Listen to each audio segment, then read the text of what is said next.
മുഖ്യമന്ത്രി അന്ന് നവകേരള സദസ്സിനിടയിൽ വെച്ച് അപമാനിച്ചു എന്നൊക്കെയുള്ള സങ്കടം സഹിക്കവയാതിരിക്കുന്ന ചില കേരള കോൺഗ്രസ് നേതാക്കളുണ്ട്. അവരെയൊക്കെ ചാക്കിട്ട് പിടിച്ച് ജോസ് കെ മാണിക്കെതിരെയും റോഷി അഗസ്റ്റിനെതിരെയും ഒക്കെ അണിനിരത്താം എന്നൊരു ധാരണയിലായിരുന്നു കോൺഗ്രസിനുള്ളിൽ അടൂർ പ്രകാശും ചില തൊക്കിടി നേതാക്കളുമൊക്കെ, കോട്ടയം കേന്ദ്രീകരിച്ചുള്ള ചില നേതാക്കളും.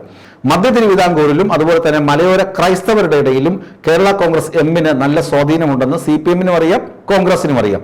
കോൺഗ്രസിന് ഇപ്പോൾ നിലമ്പൂരിൽ കുറച്ച് ക്രൈസ്തവ വോട്ടുകൾ കിട്ടി എന്ന് പറഞ്ഞ് കേരള കോൺഗ്രസ് എമ്മിനുള്ള സ്വാധീനം അവിടെ നഷ്ടപ്പെട്ടു എന്ന് വിലയിരുത്താൻ കഴിയുകയില്ല എന്ന് ജോസ് കെ മാണി തിരിച്ചറിഞ്ഞിട്ടുണ്ട്. അപ്പോഴാണ് ജോസ് കെ മാണി പറഞ്ഞത്, അത് ഞങ്ങളുടെ രാഷ്ട്രീയ നിലപാടാണ്.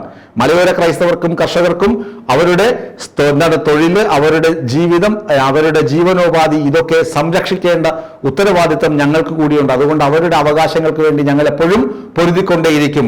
അവർ ഞങ്ങളുടെ ശക്തിയാണ്, ശക്തി ദുർഗമാണ്. അതുകൊണ്ട് അവർക്ക് വേണ്ടി ഞങ്ങൾ പോരാടും.